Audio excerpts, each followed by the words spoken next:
오늘 우리에게 주신 하나님의 말씀은 마태복음 18장 19절에서 20절 말씀과 사도행전 1장 12절에서 14절 말씀입니다. 진실로 다시 너희에게 이르노니 너희 중에 두 사람이 땅에서 합심하여 무엇이든지 구하면 하늘에 계신 내 아버지께서 그들을 위하여 이루게 하시리라. 두세 사람이 내 이름으로 모인 곳에는 나도 그들 중에 있느니라. 아멘. 사도행전 1장에서 12절부터 14절까지 말씀입니다. 제자들이 감람원이라 하는 산으로부터 예루살렘에 돌아오니 이 산은 예루살렘에서 가까워 안식일에 가기 알맞은 길이라. 들어가 그들이 요한은 다락방으로 올라가니 베드로, 요한, 야고보, 안드레와 빌립, 도마와 바돌로메, 마테와 및 알페의 아들 야고보, 셀로신 시몬, 야고보의 아들 유다가 다 거기 있어 여자들과 예수의 어머니 마리아와 예수의 아우들과 더불어 마음을 같이하여 오로지 기도에 힘쓰더라. 아멘. 함께 기도하기에 힘쓰는 교회라는 제목으로 하나님 말씀을 전하겠습니다. 올해 들어서 계속해서 제자에 대한 말씀을 전하고 있습니다. 예수님의 제자는 어떤 사람입니까? 예수님의 제자는 하나님을 영화롭게 할 뿐 아니라 하나님을 즐거워하는 사람이라고 전했습니다. 또 예수의 제자는 은혜와 진리 안에서 늘 성장하기를 힘쓰는 자라가는 사람들이라고 했습니다. 예수의 제자는 하나님의 살아계심을 드러내는 교회를 이루고자 하는 열정으로 채워져 있는 사람들입니다. 또 예수의 제자는 누구입니까? 그래서 예수를 더 알아가기를 항상 갈망하는 사람들이고요. 예수의 제자는 신의 성품에 참여하는 사람들이라고 말씀드렸습니다. 그리고 지난주에는 예수의 제자는 누구입니까? 육체를 따라 살지 아니하고 날마다 성령을 따라 살기로 매 순간 결단하는 자가 예수의 제자라고 전했습니다. 오늘은 예수의 제자는 누구인가? 예수의 제자는 마음을 합하여 기도하기를 힘쓰는 사람들이 예수 제자다라는 말씀을 전하겠습니다. 왜냐하면 예수 제자의 삶이란 것은 우리의 결단과 의지와 노력만으로는 불가능하기 때문입니다. 성령의 도우심과 인도하심이 없이는 제자의 삶은 살아낼 수 없습니다. 그렇기 때문에 예수의 제자는 기도하는 사람이어야 됩니다. 혼자 기도할 뿐 아니라 함께 기도하는 사람이어야 됩니다. 기도할 때에 성령께서 우리를 도우시고 붙잡아 주실 수 있기 때문입니다. 이제 다음 주 수요일부터 2022년 사순절이 시작됩니다. 아시다시피 사순절은 1년 중에 다른 어떤 시기보다도 예수를 믿는 성도들이 기도에 힘써야 되는 시기인 것으로 우리는 알고 있습니다. 사순이라는 말 자체가 4 곱하기 열, 40일, 40이라는 뜻이죠. 그래서 사순절은 올해는 4월 17일로 제가 알고 있는데 부활주일 전 7주 중에서 주일을 제외한 40일을 역산해서 시작합니다. 그래서 항상 수요일이 되는데 그날이 올해는 3월 2일 수요일이 사순절 시작하는 날입니다. 전통적으로 교회는 이날을 The Ash Wednesday 또는 The Holy Wednesday라고 해서 제의 수요일 또는 성수요일이라고 불렀습니다.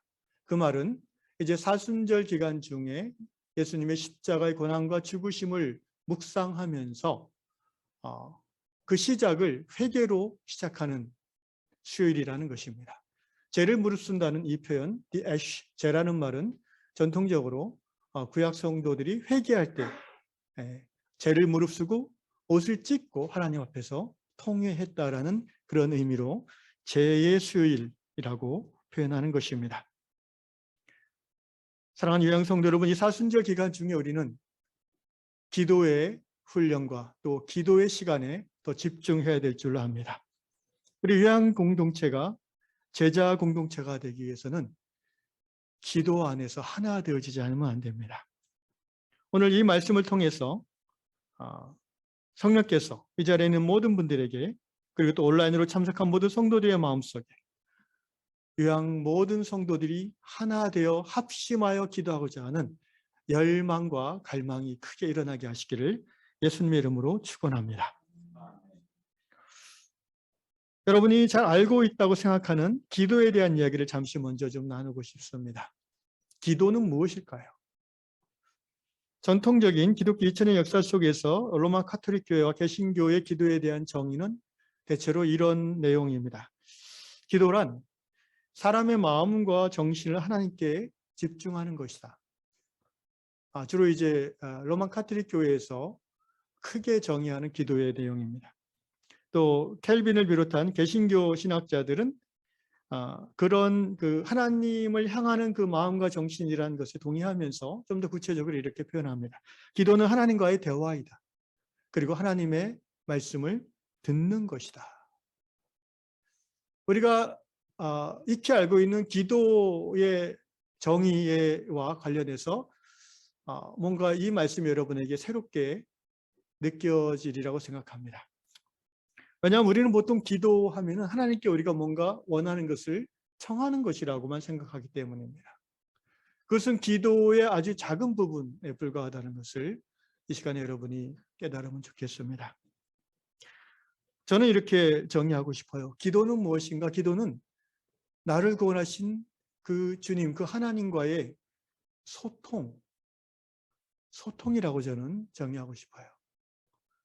소통의 방법 중에 이제 하나님과 대화하는 것이 들어가죠. 그런데 기도라고 했을 때 여러분 꼭 대화만 있는 건 아니에요. 말이 없는 기도도 있습니다. 그죠? 그래서 그걸 우리는 침묵 기도라고도 하고 또는 묵상 기도라고도 합니다. 특별히 기도라고 했을 때 기도가 하나님과의 소통, 커뮤니케이션이라고 했을 때 그것은 관계를 전제하는 표현이에요. 관계 없는 사람하고 우리는 소통하지 않지 않습니까? 내가 알고, 내가 믿고, 그리고 어느 정도 내가 관계하고 있는 대상을 향해서 우리는 소통하는 마음이 생기고 실제 소통을 하는 거죠. 그래서 우리는 기도를 생각하기에 앞서서 신앙의 본질, 하나님과의 관계를 늘 염두에 두고 하나님과의 소통을 생각할 필요가 있습니다. 내가 하나님과의 지금 관계가 좀 멀어진 상태에서는 소통이 잘 이루어지지 않는 것이죠. 내가 하나님과의 그 친밀한 관계에 깊이 들어가 있을 때에는 뭐 굳이 기도하기에 열심을 내지 않아도 일상이 기도가 됩니다. 그런 의미에서 기도는 관계를 전제로 한 소통이라고 할 수 있습니다. 제가 최근에 자주 보는 유튜브 영상이 있는데 그것은 이제 그 미국에 있는 그 베델 교회라는 교회의 월십하는 영상입니다. 관심 있는 분은 알겠지만 뭐 보통 조회수가 한 500만, 1000만 이렇게 나오는 그냥 베델 교회 자체는 그렇게 그 대형 교회는 아니에요. 제 알기로 한 1000명, 2000명 정도 모이는 교회인데 그 월십 자체는 전 세계적으로 굉장한 임팩트를 주고 있는. 그래서 여러분들 유튜브에서 베델 월십 이렇게 치면은 놀라운 찬양들이 많이 나오는데요. 제가 좀 그 기도에 대해서 새롭게 그 영상을 보면서 깨달은 것 중에 하나가 뭐냐면은 그 월십을 이렇게 자세히 보고 있으면 물론 뭐 음악도 굉장히 세련되고 또 그 싱어송라이터들도 많이 있고요. 거기에 그러니까 곡을 직접 만들어서 부르는 그런 CCM 리더들도 많이 있는데 독특한 것이 찬양할 때 이제 그 교회 안에서 찬양할 때는 한 200~300명 모이는 것 같아요. 주일 아침에 보니까. 그런데 이제 무대 위에 찬양팀과 찬양 인도자 외에 춤을 추는 사람이 있어요. 이런 큰 밴더 같은 깃발을 들고 자매 1명이나 2명이 무대 이쪽 편에서 찬양 중에 계속 이렇게 발레 같은 동작으로 춤을 춰요. 그리고 또 더 재밌는 거는 저쪽 구석에 보면은 찬양이 막 경배가 이루어지는 중에 예배 중에 이렇게 이젤 화폭을 놓고 그림을 그리는 사람들도 있어요. 여러분 기도가 하나님을 향한 집중이라고 그랬죠. 그 무대 위에서 그림을 그릴 때 그 화가는 그 경배와 찬양, 그 예배 가운데 임하신 하나님에게 집중하면서 그 하나님 주시는 영감을 그림으로 표현하는 거죠. 또 이 어떤 깃발을 들고 춤을 추는 자매는 그게 어떤 이렇게 정형화된 춤이 아니에요. 보면 그때그때 나오는 몸동작입니다. 그걸 통해서 하나님에게 집중하고 하나님과 소통하고 하나님께 영광을 돌리는 거죠. 저는 그것도 하나님 기뻐하시는 기도라고 생각합니다. 기도라는 것의 어떤 정의를 굉장히 좁게 한국 교회는 갖고 있는 경향성이 있습니다. 정형화된 그런 기도하면 예배당에 와서 새벽 시간에 또는 정해진 시간에. 근데 사실 기도라고 했을 때 그렇게만 생각한다면요, 성경 데살로니가전서 5장 17절에 우리에게 하는 말씀 우리가 다 실천할 수가 없어요. 뭐라고 되어 있습니까? 쉬지 말고 기도하라. 근데 어떻게 맨날 교회당에 와서 쉬지 않고 기도만 합니까? 그건 불가능한 일이에요. 그리고 그런 의미가 아니에요. 그 말씀 자체가. 기도를 어떤 특정 장소에서 말을 가지고 하나님과 간구하는 것이라고 하면 좁게 이 정의를 내리면 기도의 깊은 곳에 들어갈 수가 없어요. 어떻게 보면 이 주일 예배 자체가 지금 기도입니다. 왜냐하면 우리가 하나님을 향해서 집중하려고 하기 때문에. 찬양을 통해서, 말씀을 통해서 여러분이 지금 집중하고 보고 접촉하려는 대상이 누구예요? 목사가 아니잖아요. 하나님이잖아요. 아멘? 그러므로 이 예배 자체가 어떻게 크게 보면 기도예요. 하나님을 향한 우리의 마음과 생각을 집중하는 거예요.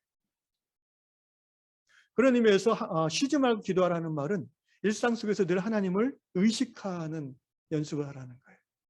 하나님과 늘 소통할 수 있도록 이 주파수를 열어놓으라는 거죠. 아무리 바쁘고 아무리 정신없는 상황이라도 늘 그것이 훈련되어 있는 사람은 영의 한쪽이 하나님과 연결되어 있는 거죠. 그래서 정말 바쁘고 분주한 중에도 성령께서 하시는 말씀이 들릴 수 있는 거죠. 기도가 하나님과의 대화라고 했을 때 기도는 어떻게 보면 깊이 기도할수록 우리가 말하는 것은 줄어듭니다. 그렇지 않습니까? 하나님의 말씀이 더 잘 들리는 것이 기도에 깊이 들어가는 거예요. 우리가 사람과의 대화도 그렇잖아요. 정말 친하고 사랑하는 사람과 대화할 때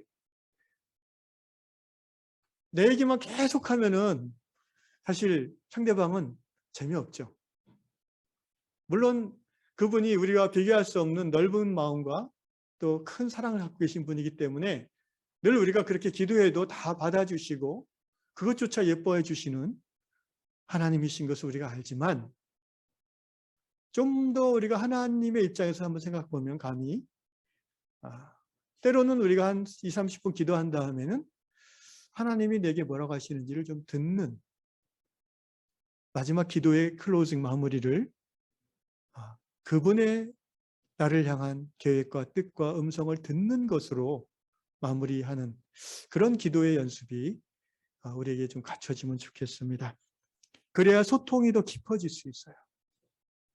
기도는 우리가 이렇게 흔히 알고 있듯이 시간을 정하고 또 어떤 특정 장소에서 내가 뭔가 내 원함을 계속 말하는 꼭 그런 형식으로만은 아니라는 것을 이 시간에 여러분이 받아들이시고 여러분의 일상 기도 생활에 적용하실 수 있기를 주님의 이름으로 축원합니다. 그래서 전통적으로 기도에는 4가지 요소가, 물론 이 4가지 요소를 다 갖춰야 된다는 건 아니에요. 그런데 이제 우리가 뭔가 좀 더 이렇게 포멀하게 기도한다고 했을 때는 개인이든 합심해서 기도하는 것이든 이 4가지 요소가 들어가는 것이 보편적입니다. 그걸 영어로는 이제 act라고 표현하는데 ACTS, 성경 사도행전을 영어로 ACTS, act라고 합니다. 그래서 외우기 좋게 미국 사람들이 이제 워드 플레이를 그렇게 하는데 일단 4가지 요소, 첫 번째가 뭐냐면은 영어로는 adoration이라고 해서 찬양하는 거예요. 높여드리는 거예요. 흠모. adoration은 사랑을 표현한다는 의미죠, 원래. 그래서 우리가 기도하기에 앞서서 이 자체가 기도죠. 우리가 예배 가운데 찬양으로 하나님께 나아가는 것도 이런 의미가 있습니다. 하나님을 사랑합니다라고 고백하는 거죠. 하나님께 영광을 의지적으로 믿음으로 드리는 것이 기도에 반드시 들어가야 되고요. 두 번째 기도에 들어가는 부분이 뭐냐면은 confession, 자백이 들어가야 합니다. 우리가 흔히 얘기하는 죄의 고백이죠. 십자가 앞에 나의 지나온 삶을 성령이 깨닫게 해주시는 대로 고백하고 다시 못 받고 그리스도의 보혈로 죄사함 받는, 그것이 바로 confession이죠. 그 다음에 ACT, T에 해당되는 부분이 소위 그 감사, thanksgiving입니다. 적어도 기도를 어떤 정식으로 한다고 했을 때는 하나님 앞에 감사가 반드시 들어가야 됩니다. 그러니까 흔히 우리가 얘기하는 회개와 감사죠. 경배와 회개와 감사. 이제 그 다음에 우리가 보통 기도라고 생각하는 간구, supplication이 들어갑니다. 또는 sollicitation이라고 하는데 간구죠. 나의 원함을 하나님 앞에. 그런데 사실 우리가 개인의 삶에서 기도할 때 여러분 기도해 보셔서 알겠지만 저절로 이렇게 돼요. 그죠? 뭔가 이렇게 아주 급한 기도 아니면은, 급한 기도는 뭐 바로 주여 살려주소 이렇게 나오지만 보통 우리가 마음 장하고 이제 앉아서 기도한다 그러면은 저는 이게 자동적으로 이렇게 몰라도 되지 않습니까? 먼저 가만히 하나님을 생각하면서 이제 찬양이 떠오르죠. 그리고 찬양하는 가운데 성령이 내 삶의 죄와 허물들을 보여주시고, 그러면 이제 마음이 무거워져서 그것들을 통회하며 자복하죠.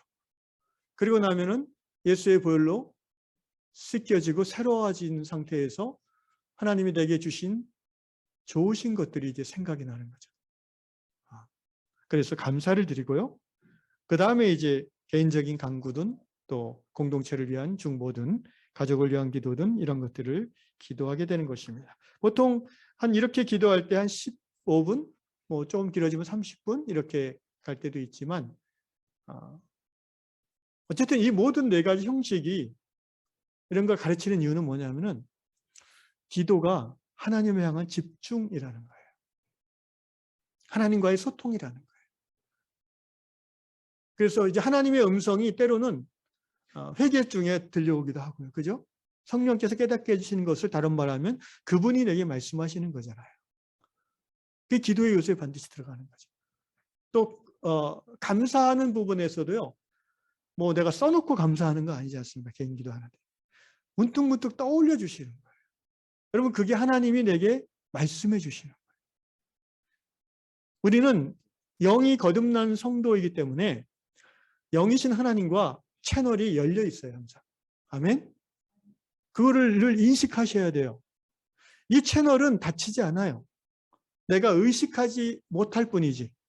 내가 그분을 향해서 주파수, 영적 주파수를 딱 돌리기만 하면은 바로 연결돼요. 중간에 교환원이 필요 없다니까요. 할렐루야. 가톨릭처럼 뭐 이렇게 신부님 통해서 할 필요가 없는 거예요. 기도는 하나님을 향한 마음과 생각의 집중이다. 소통이다. 대화이다. 특별히 우리가 기도 가운데에 누릴 수 있는 놀라운 축복이 뭐냐면은 하나님과의 친밀함입니다. 하나님을 아빠라고 부르시죠. 따라합시다. 아빠 하나님. 예수님이 그렇게 우리에게 모범을 보여주셨습니다. 그 당시 예수님 당시에 유대인들 중에 그렇게 하나님을 부르는 랍비는 하나도 없었어요. 감히 어떻게 이렇게 생각했어요. 그러나 주님은 우리에게 하나님과의 새로운 관계 모델을 말로서 삶으로서 제시해 주셨어요. 로마서 8장 15절 지난주에 나눈 말씀이죠. 다시는 무서워하는 종의 영을 받지 아니하고 양자의 영을 받았으므로 아빠 아버지라고 부르짖느니라. 말은 뭐예요? 아빠 아버지라고 부르며 기도할 수 있느니라.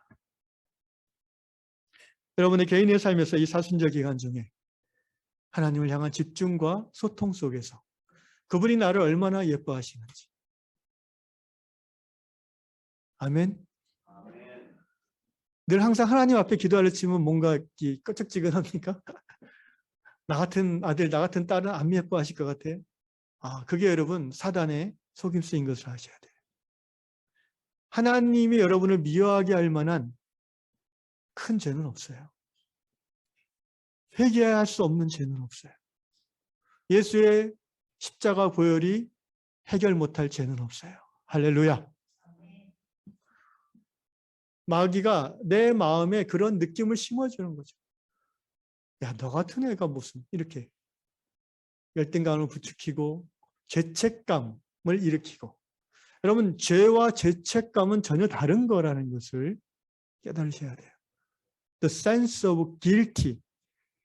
죄책감은 실제 죄일 수도 있고 아닐 수도 있는 거예요. 그런데 분명한 거는 죄책감은 하나님 주시는 게 아니에요. 마귀가 주는 거예요. 죄에 대한 지적이 성령께서 하시는 거예요. 근데 그 지적이란 게 비난하는 의미의 지적이 아니라 돌이키기를 갈망하는 사랑의 지적이죠. 깨닫게 하신 거죠. 그래서 죄책감이 들고 하나님과의 친밀함에 느껴지지 않도록 부정적인 생각이 떠오를 때마다 여러분 어떻게 해야 돼요? 일단 선포하시고 예수의 이름으로 정죄의 영은 떠나가라. 할렐루야. 선포하시고 다시 기도로 나아가셔요. 마귀에게 속지 마시고 사순절 기간 중에 하나님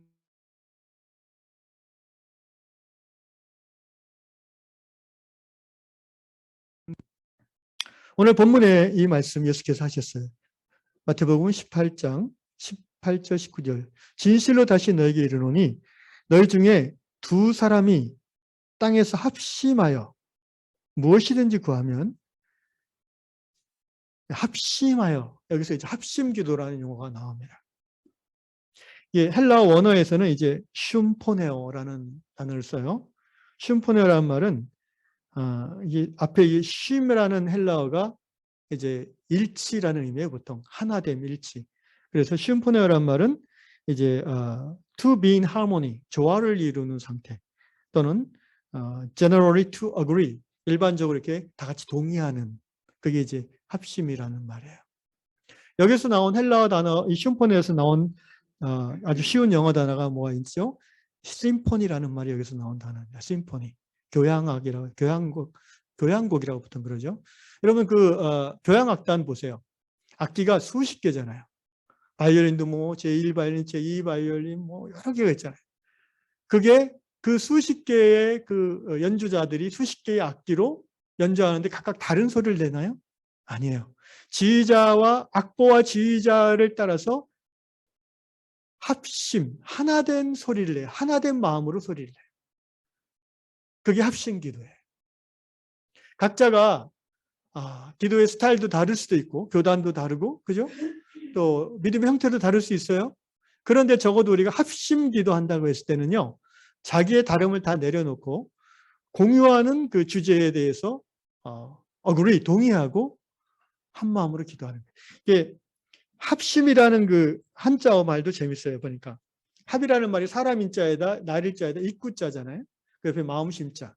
그러니까 사람들이 여러 사람이 다양한 마음이 있는데 그것을 하나의 입으로 말하는 것처럼 말하는 거예요. 사람들이 하나의 입을 가진 것처럼 다른 마음들을 이렇게 맞춰서 말하는 거예요. 그게 합심이에요. 합심. 순포네요. 그러니까 너희 중에 두 사람이 여러분 두 사람만 돼도 생각이 달라요. 그죠? 기도의 내용이 다를 수 있어요. 그런데 이 땅에 사는 동안에 그것을 합심하여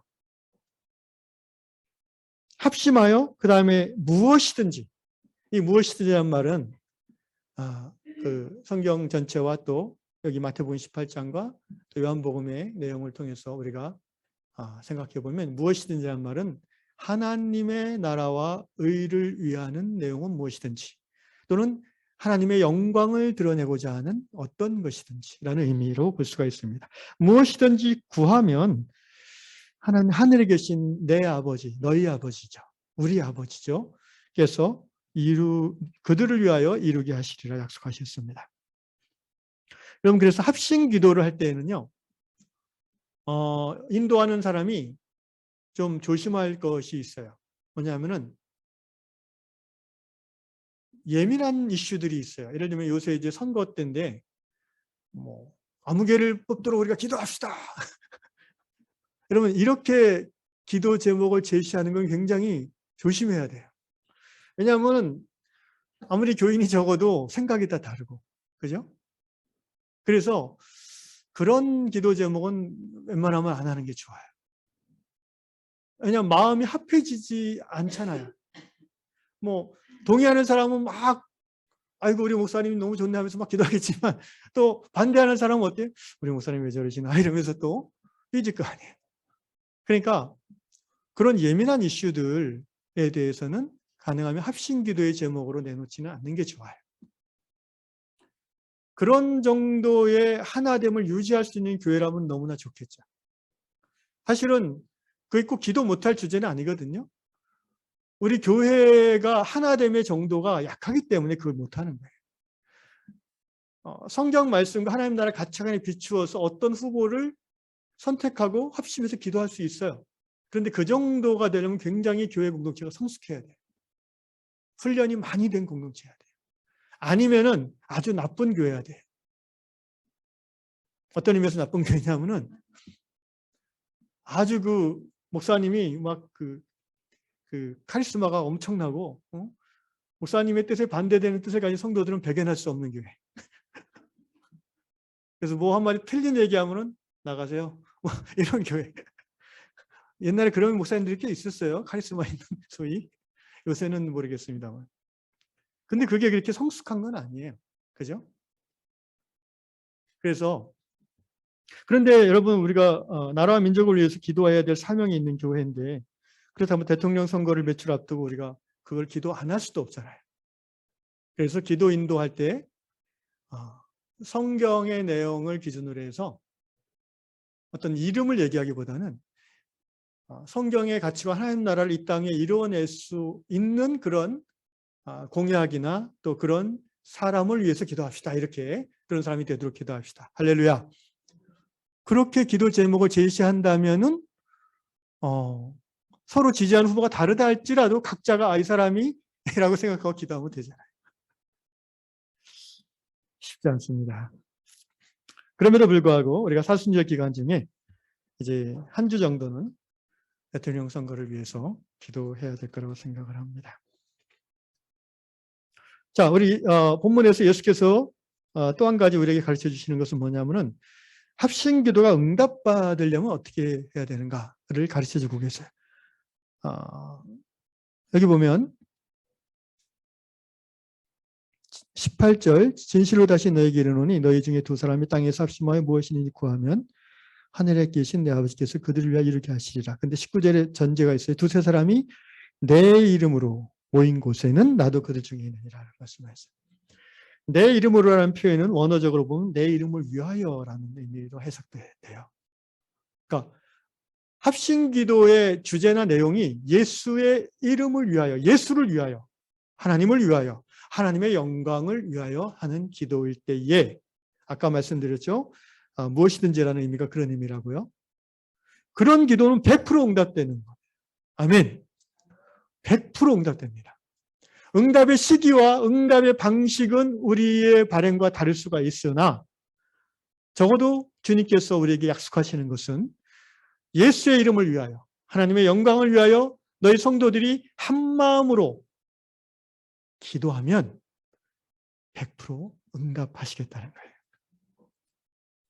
자, 성경의 예를 제가 몇 가지 들어보겠습니다. 사도행전 1장으로 들어가시면 1장 14절 보시면요. 여자들과 예수의 어머니 마리아와 예수의 아들과 더불어 마음을 같이하여. 이게 이제 합심이에요. 그죠? 마음을 같이하여. 한자말 그대로 아닙니까? 합심, 마음을 합하여. 오로지 기도에 임수더라. 요 때는 어떤 시기냐면 예수님이 승천하신 직후예요.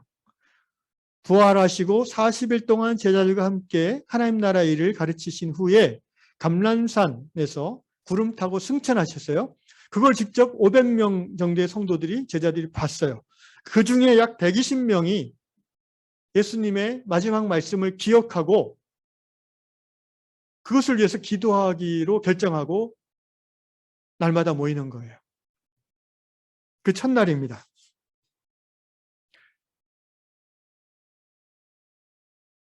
예수님의 마지막 말씀이 뭐냐 하면은 이분들이 뭘 위해서 기도하려고 이렇게 모이냐 하면은 사도행전 1장 4절에 나오는 말씀 4절 5절 제가 읽겠습니다. 사도와 함께 모이사 그들에게 분부하여 이르시되 이게 부활하신 예수님이 하신 말씀이에요.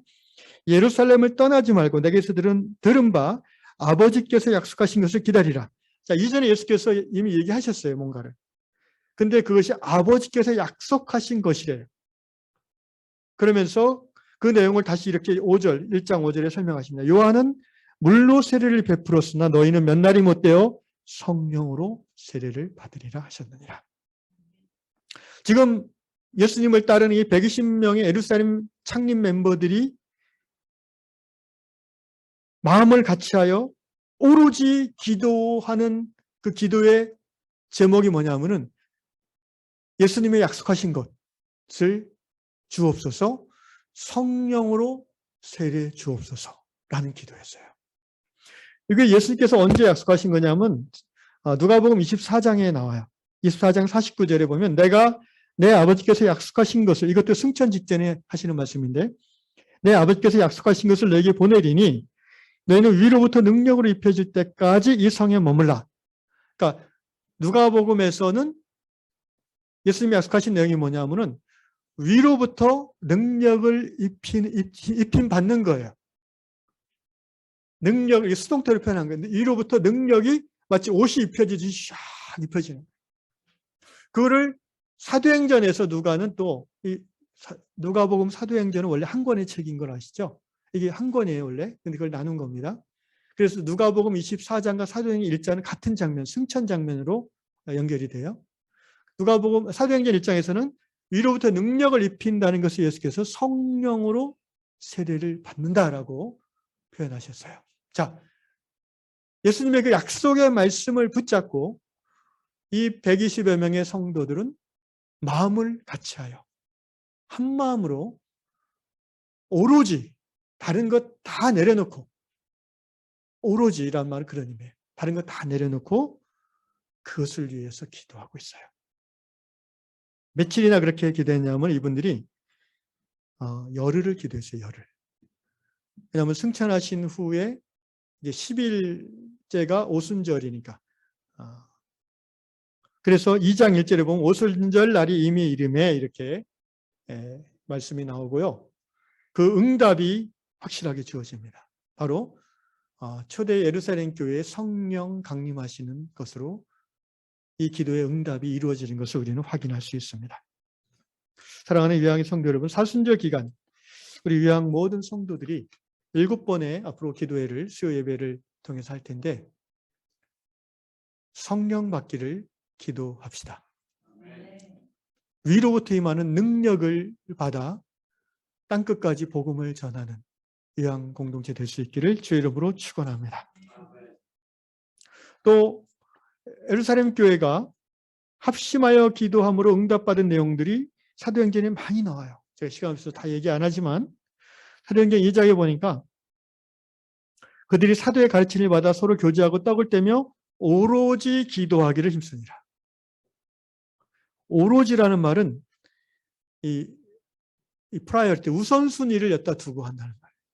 그러니까 뭐 밥도 안 먹고 일도 안 하고 한다는 게 아니라 하루 일과를 다 마치고 그러나 늘 마음은 저녁에 기도하는 것에 가 있는 거예요. 그게 오로지라는 말의 원어의 의미예요. 여러분 사순절 기간에 우리가 매일 기도하지 않고 수요일날 한 번 저녁에 모여 기도합니다. 또는 줌으로 들어와서 기도합니다. 그러나 40일 내내 우리의 마음이 그 기도 모임에 가 있을 수 있기를 주의 이름으로 축원합니다. 그렇게 기도할 때 어떤 일이는 사도행전 43절 사람마다 두려워하는데 사도들을 말미암아 기사와 표적이 많이 나타나니. 그리고 사도행전 2장 47절 하나님을 찬미하며 또 온 백성에게 칭송을 받으니 주께서 구원받는 사람을 날마다 더하게 하시니라.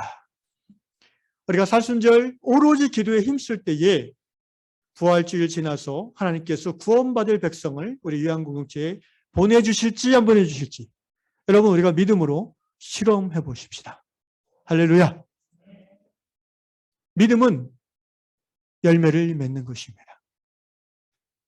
단 우리가 믿음으로 합심하여 기도할 때에 말입니다. 예수님께서 너희가 구하는 것은 무엇이든지라고 약속하셨어요. 합심하여 구하는 것은 무엇이든지 예수의 이름을 위하여 하나님의 영광을 위하여 여러분 우리가 성령 받고자 하는 것 우리 교회에 새로운 신자들 보내달라고 하는 것 이게 다 예수의 이름을 위하여 하는 거 아니겠습니까? 하나님의 영광을 위하여 하는 거 아니겠습니까? 그렇다면 응답해 주실 줄로 믿습니다. 또 긴급한 상황에서 우리가 합심기도할 때 하나님이 기적을 통해 응답하시는 것이 성경에 많이 나옵니다. 여러 곳이 있지만 예를 들어 사도행전 12장에 보면 헤롯이 요한의 형제 야고보를 칼로 죽입니다. 12사도 중에 최초의 순교자가 나옵니다. 12장 5절 이에 베드로도 옥에 갇혔고 그때 예루살렘 교회는 그를 위하여 간절히 하나님께 기도하다. 개인이 아니라 교회 전체가 간절히 기도해요. 뭘 위해서? 지금 교회의 리더인 교회의 목사님인 베드로가 죽게 생겼어요. 잡혀서. 간절히 기도하더라. 그때 어떤 기적이 일어납니까? 사도행전 12장 7절 호련히 주의 사자가 나타나며 옥중에 광채가 빛나며 또 베드로의 옆구리를 쳐서 깨워 이르되 급히 일어나라 하니 쇠사슬이 그 손에서 벗어지더라. 베드로 사도는 정말 믿음이 좋아요. 그 와중에도 쿨쿨 자고 있었어요.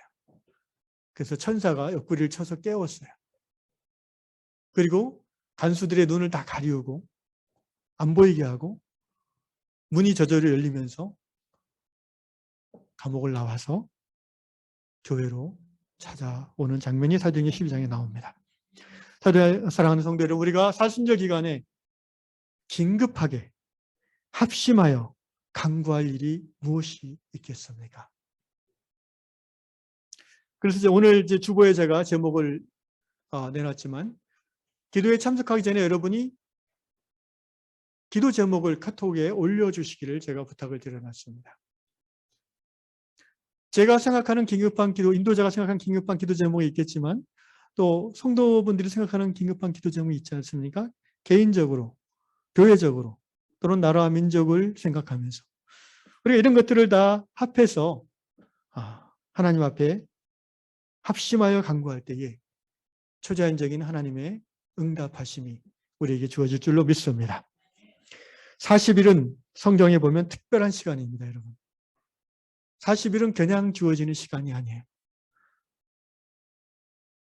이스라엘 백성들이 40년간 광야에서 훈련받았던 시간이고요. 예수께서 공생애를 시작하기 앞서서 40일간 광야에서 금식했던 시간이고요. 성경에 많은 하나님의 사람들은 40일을 기도하는 일들이 많이 있었습니다. 저는 2022년 이 말세지말 코로나 팬데믹의 정점에 선 이 시점에서 우리 요양공동체가 우리에게 주어진 40일을 낭비하지 않기를 원합니다. 작년 한 해 돌아보면 요양교회가 정말 많은 교회들이 어려운 가운데 처하고 또 문을 닫은 교회들도 많이 있는데 하나님의 은혜로 어느 정도 안정이 됐고 또 발전이 되기 시작했습니다. 헌금도 좀 더 늘기 시작했고 사람들도 늘어나기 시작했고 성도들 안에 이제 안정감이 생기기 시작했어요. 여러분 이제 올 한 해는 그 안정감을 바탕으로 한 걸음 앞으로 나아가야 될 때인 줄로 믿습니다. 기도하지 않고는 아무것도 이루어지지 않습니다. 바라기는 40일 우리에게 주어진 7번의 기도 시간, 이 기도 시간을 우리가 헛되이 보내지 아니하고 제가 개인적으로 소원하기는 주일 예배 때보다 더 많은 분들이 그 영상에 들어오기를 원합니다. 저녁 8시면은 수요일날 저녁 8시면은 뭐 특별한 일이 아니면은 우리가 소위 우선순위를 두기만 하면은 모일 수 있어요. 굳이 이 자리에 코로나 때에 제가 오라고 하는 것이 아니에요. 줌으로 들어오십시오. 또 이 자리를 원하면은 이 자리에 오십시오. 그래서 짧은 1시간이지만 우리가 하나님께 찬양드리고 우리의 죄를 고백하고 또 하나님 앞에 그분의 그 음성을 우리가 들으면서 감사드리며 우리가 한마음 되어 합심하여 간구할 때에 하나님의 응답이 우리 모두에게 체험되어질 줄로 믿습니다. 예수께서 말씀하셨습니다. 요한복음 16장 24절 지금까지는 너희가 내 이름으로 아무것도 구하지 아니하였으나 구하라 그리하면 받으리니 너희 기쁨이 충만하리라.